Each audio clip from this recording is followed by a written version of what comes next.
आतंकवाद को लेकर भारत और पाकिस्तान के बीच अक्सर तनातनी देखने को मिली है। भारत के कई बार चेतावनी देने के बाद भी पाकिस्तान अपनी हरकतों से बाज नहीं आता।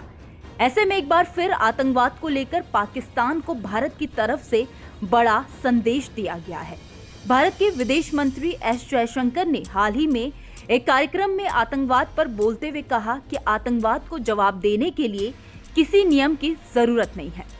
विदेश मंत्री एस जयशंकर ने आतंकवाद पर साफ शब्दों में बोलते हुए कहा है कि साल 2014 के बाद से भारत की विदेश नीति में बदलाव आया है और आतंकवाद से निपटने का यही तरीका है। उन्होंने कहा कि आतंकी जब नियम से नहीं खेलते हैं तो उन पर फिर पलटवार नियम के तहत कैसे होगा। साथ ही कहा कि मोदी सरकार आने के बाद से आतंकवाद से निपटने का तरीका भी बदल गया है। वैसे तो यह काम पहले ही हो जाना चाहिए था, लेकिन पूर्व की सरकारों ने इस बारे में स्पष्ट नीति नहीं बनाई थी। दरअसल जयशंकर ने महाराष्ट्र के पुणे में अपनी किताब भारत क्यों मायने रखता है कार्यक्रम में युवाओं के साथ बातचीत की।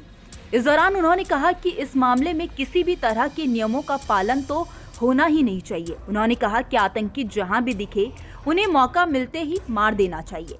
कार्यक्रम के दौरान एस जयशंकर से जब पूछा गया कि ऐसे कौन से देश हैं जिनके साथ भारत को संबंध बनाए रखना मुश्किल लगता है, तो उन्होंने पाकिस्तान का नाम लिए बिना ही इशारा करते हुए कहा कि वह मुल्क पड़ोस में है और इसके लिए केवल हम ही जिम्मेदार हैं।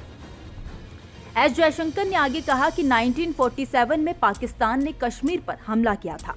भारत सेना ने उनका मुकाबला किया और राज्य का भारत में विलय हो गया।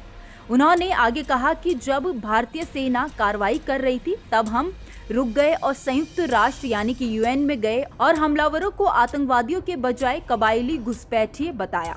विदेश मंत्री एस जयशंकर ने कहा कि अगर हम शुरू से ही यह स्पष्ट कर देते कि पाकिस्तान आतंकवाद का इस्तेमाल कर रहा है तो हमारी नीति बहुत अलग होती। साथ ही कहा कि किसी भी हालत में आतंकवाद को स्वीकार नहीं किया जा सकता। आपको हमारी ये खबर कैसी लगी हमें कमेंट सेक्शन में जरूर बताइएगा। चलते चलते एक जरूरी बात, आपको हमारे चैनल पर एक ज्वाइन बटन दिख रहा होगा जिस पर क्लिक करके आपको हमारी पेड मेंबरशिप मिल जाएगी।